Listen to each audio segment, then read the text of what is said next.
दक्षिण एशिया के सबसे बड़े टेक्नोलॉजी एक्सपो 32वां convergence India expo 2025 New Delhi के प्रगति मैदान स्थित भारत मंडपम में चल रहा है। यह एक्सपो 21 मार्च तक चलेगा। आज इस एक्सपो में what's making news and connecting the CTV dots विषय पर चर्चा हुई, जिसमें जाने माने न्यूज जगत के हस्तियों ने हिस्सा लिया।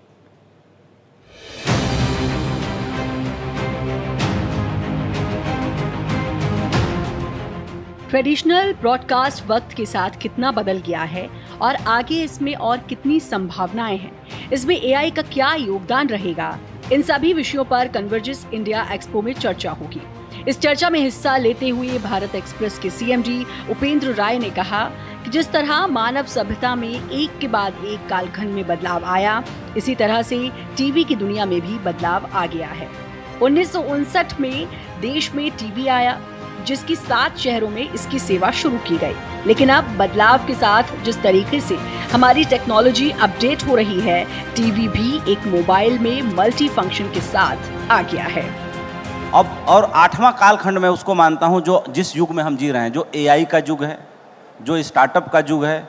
अब हमारे पास इतनी असीम संभावनाएं हैं कि हजारों डॉट्स क्रिएट करके हम एक नई चीज बना देते हैं, उसको जिसको आजकल स्टार्टअप कहा जाता है अंग्रेजी में। ऐसा दिमाग हमारे देश में लोगों के पास रहा। शायद ये जो स्टार्टअप से आगे की चीज़ें हैं, अमेरिका की जो टॉप 10 कंपनी हैं, उनके सीईओ हमारे इंडियंस ही हैं। अब रही बात टेलीविज़न की कि हम टेलीविज़न को किस रूप में देखते हैं, मैं तो अब ये देखता हूँ कि हमारा ये फ़ोन जो है एक बटन के रूप में कन्वर्ट हो जाएगा आगे आने वाले समय में। एक छोटी सी चिप हमारे हाथ में रहेगी, जिसको चिप को हम जब चाहे लगाएंगे, सोते वक्त चिप को निकाल देंगे, कान में बटन निकाल देंगे, मोबाइल ऑफ हो गया। चर्चा के दौरान भारत एक्सप्रेस के सीएमडी उपेंद्र राय ने अपडेट होती टेक्नोलॉजी के साथ अपडेट होना और इस चुनौती को बिना हार जीत की परवाह करके स्वीकार करने को बहादुरी बताया है। इसके लिए उन्होंने स्पेसएक्स के संस्थापक और सीईओ एलन मस्क का उदाहरण पेश किया। इलान मस्क का मोबाइल ये कहता है कि भाई जो मार्केट में आएगा कि उसको कभी चार्ज करने की जरूरत ही नहीं पड़ेगी, आपको कोई सिम कार्ड लेना ही नहीं पड़ेगा। वो इस रोशनी से भी चार्ज हो जाएगा, बाहर सूरज की रोशनी से भी चार्ज हो जाएगा। यानी जहां है वो अपने बराबर की एनर्जी इस इकोसिस्टम से ले रहा है, चार्ज हो रहा है।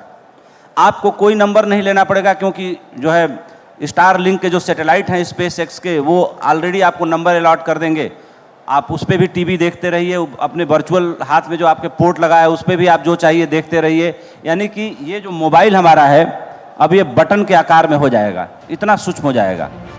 भारत एक्सप्रेस के सीएमडी उपेंद्र राय ने इस मौके पर संदेश देते हुए कहा कि एआई टेक्नोलॉजी से घबराने की जरूरत नहीं है, उसको अपनाने की जरूरत है। आज एआई के बारे में इतना मिसकंसेप्शन है कि लोगों की नौकरियां चली जाएंगी। तो वर्ल्ड का जो डेटा बता रहा है कि करीब 80 करोड़ नौकरियां जाएंगी तो 95 करोड़ नौकरी मिलेगी। यानी कि 15 करोड़ नौकरी एआई के आने से प्लस होने वाली है, नौकरी जाने वाली नहीं है। लेकिन लोगों के बीच का डर यह है कि एआई आदमी की जगह ले लेगा। एआई कभी आदमी की जगह नहीं ले सकता। मैं आज एक चुनौती दे रहा हूं, जो लोग भी मुझे सुन रहे हो, जिस दिन दाल चावल खाने के बाद कोई एआई खून बना दे, उस दिन मैं मान लूंगा कि परमात्मा की सत्ता हार गई। इस मौके पर ब्रॉडकास्ट जगत से जुड़े और अतिथियों ने भी इस मुद्दे पर अपने विचार रखे। 32वां कन्वर्जेंस इंडिया एक्सपो 2025 एक्सपो 21 मार्च तक चलेगा। यह expo India trade promotion organisation के तहत वाणिज्य एवं उद्योग मंत्रालय और इलेक्ट्रॉनिक्स एवं आईटी मंत्रालय के सहयोग से हो रहा है। इस एक्सपो में 300 स्टार्टअप भी शामिल हैं।